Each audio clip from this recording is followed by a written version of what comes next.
Dan saudara, benarkah tim Susiber tidak salah langkah dalam menetapkan pemuda penjual es di Madiun, Jawa Timur sebagai tersangka? Kami akan mengulas bagaimana dari sisi keamanan siber bersama pakar keamanan siber Ardi Suteja. Selamat sore Pak Ardi.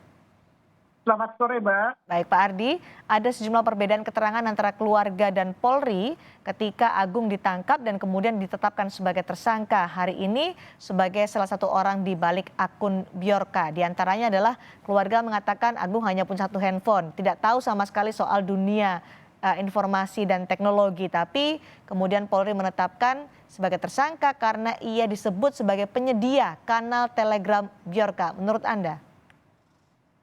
Baik, terima kasih.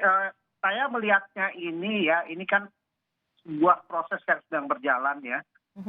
Apa yang disampaikan oleh keluarga korban itu baru satu versi ya.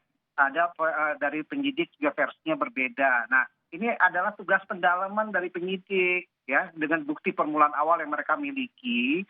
Mereka punya waktu, ada waktu yang ditentukan berdasarkan KUHP ya.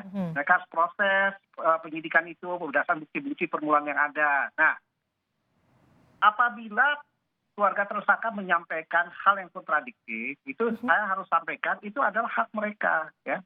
Tapi itu nanti bisa dibuktikan di dalam apa yang dilakukan oleh penyidik ya. Kita harus memberikan kepercayaan pada penyidik dan ini proses masih berjalan, artinya belum bisa diambil suatu kesimpulan ya. Masih banyak pertanyaan-pertanyaan yang muncul. Apakah ini dia ini si Bjorka atau hanya dia menjadi fasilitator ya sebagai adminnya Telegram ya. Ini masih banyak pertanyaan-pertanyaannya ya. Itu yang harus kita fokuskan. Kalau emang kita ingin belajar tentang pendidikan, kita lihat ke substansi masalahnya, bukan keterangan sepihak dari si A, si B, si C ya. Dan kita ikutin saja. Dan saya terus terang belum bisa mengambil suatu kesimpulan karena masih prosesnya masih berjalan pendidikan.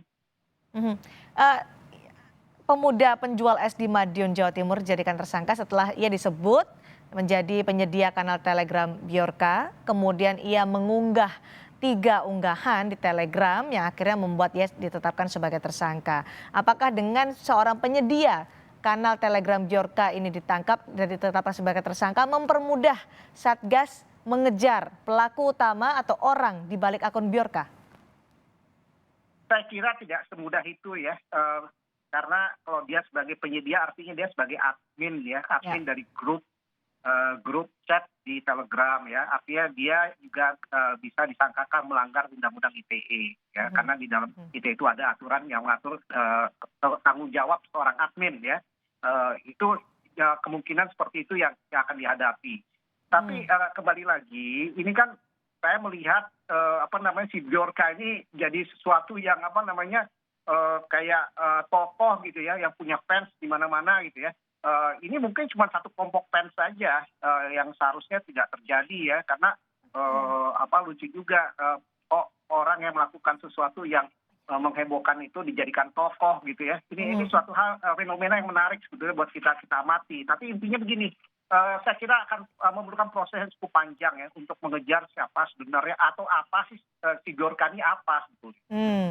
Oke. Untuk menemukan siapa Bjorka, karena ini kan ada kesulitan, tidak mungkin seorang peretas bisa ditemukan dengan tanpa ada proteksi atau melapisi atau melayer IP address dan geolokasi mereka. Apakah ini menjadi kendala tersendiri bagi Satgas Cyber? Pak Ardi. Ya, betul. Betul, itu akan menjadi kendala karena kita harus ingat ya, apa yang dilakukan Bjorka sekarang itu bukan sesuatu hal yang luar biasa ya. Yang luar biasa dia berhasil membuat heboh ya, terus membuat gaduh ya. Itu luar biasa hebohnya tuh ya. Tapi hal yang harus kita ingat, pola Bjorka ini tidak berbeda jauh dengan ada hacker internasional namanya Anonymous. Pola-polanya mirip. Ya, sampai sekarang pun nggak ada yang tahu siapa Anonymous itu, di mana dia bertempat tinggal, wujud wajahnya seperti apa ya. Makanya ini akan menjadi tantangan tersendiri buat Satgas dan teman-teman di Polri untuk mengungkap siapa sebenarnya Bjorka. Gitu. Jadi ini proses masih panjang, terus terang saya melihat masih panjang dan kemungkinan tidak bisa dalam waktu dekat akan kita lihat siapa sebenarnya wujudnya. Apa itu Bjorka gitu. Kenapa saya bilang apa? Karena ini orang atau bukan kita nggak tahu. Oke, meskipun Mahfud MD sudah menyatakan pemerintah sudah mengantongi identitas, sudah mengantongi lokasi Bjorka. Ya kalau udah mengantongi artinya ini kan kita bilangnya jadi si yang bersangkutan kalau emang benar ya dia akan apa namanya menjaga dirinya gitu. Tapi kita lihat aja berikutnya apa yang terjadi ya. Tadi saya udah dengar katanya dia sudah bereaksi dengan adanya penangkapan di Madiun itu tersangka dengan status tersangka. Nah, ini dia masih beraksi nih. Artinya ini proses masih panjang, ceritanya masih panjang ini.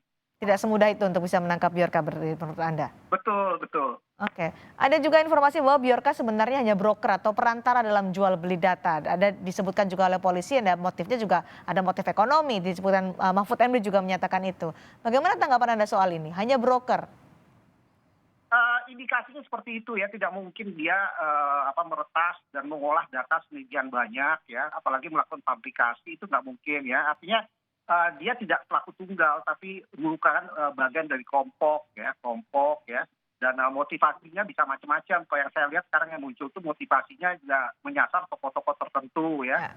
Saya nggak tahu apa itu artinya, tapi kedua juga saya belum melihat ada motif ekonomi karena dia tidak minta tebusan atau minta menjual data. Menjual data bisa juga itu decepsi ya, kita nggak tahu. Tapi yang jelas kalau faktor mencari ketenaran ya namanya dikenal ya, entah itu orang atau apa kita nggak tahu ya. Kedua juga dia menunjukkan jati dirinya bahwa inilah saya hebat, bisa menelanjangi pemerintah Indonesia, saya bisa heboh Indonesia sejagat ya. Itu yang saya kira yang dia berhasil lakukan.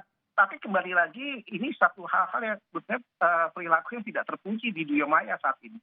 Oke. Nah, Menko Polhukam Mahfud MD juga menyebut bahwa tidak ada rahasia negara yang bocor oleh Bjorka. Apakah sesederhana itu? Kemudian Menko Polhukam menyatakan ya tidak ada yang penting kok dari data yang dibocorkan oleh Bjorka. Ya kalau memang lihat data yang sudah beredar ya, saya tidak melihat itu data-data yang sifatnya boleh dikatakan penting ya. Tapi intinya data itu sudah beredar. Dan banyak yang mempercayai itu adalah data-data yang sifatnya terbatas atau classified. Nah, Pak Menko sudah menyatakan ini bukan. Artinya ini bisa data macam-macam ya, bisa data dulu ya beberapa tahun yang lalu kita nggak tahu. Tapi intinya ini sudah terlanjur dipercayai dan diyakini masyarakat bahwa ini data sesuatu yang penting gitu. Oke. Nah, data dari National Cyber Security Index juga menyatakan bahwa keamanan siber Indonesia ada di peringkat ke-6 di Asia Tenggara. Ini membuktikankah bahwa memang selemah itu keamanan siber Indonesia? Bahwa sangat rentan. Kita lihat itu peringkat ke-6 dari berapa negara. Di ASEAN aja ada berapa anggotanya, di Asia aja ada berapa anggotanya. Oke. Ya kok dibilang parah, ya kok dibilang belum advance, iya kita masih belajar, kita masih harus mengejar ketertinggalan. Itu benar. Tapi kalau dibilang kita ranking ke-6 dari berapa negara, itu harus dilihat loh. Tapi kan dengan adanya kasus seperti ini memang harus diperbaiki untuk keamanan siber Indonesia, untuk pelindungan data warga negara. Betul, harus diperbaiki ya. Dan ini juga harus kita bangun budayanya ya, kesadaran masyarakat harus kita bangun. Tapi itu kan proses, dan proses ini tidak bisa kita lakukan dalam jangka waktu yang pendek. Oke, baik. Tidak dalam jangka waktu yang pendek, termasuk juga mengejar Bjorka tadi ya. Berburu Bjorka dengan setelah menetapkan satu orang pemuda di Madiun, Jawa Timur sebagai tersangka. Ini belum tentu bisa menjadi pintu masuk karena ada kendala-kendala untuk bisa mengungkap siapa orang atau kelompok di balik Bjorka. Terima kasih Pak Ardi Suteja sudah berbagi pandangan bersama kami di Sapa Indonesia Malam hari ini.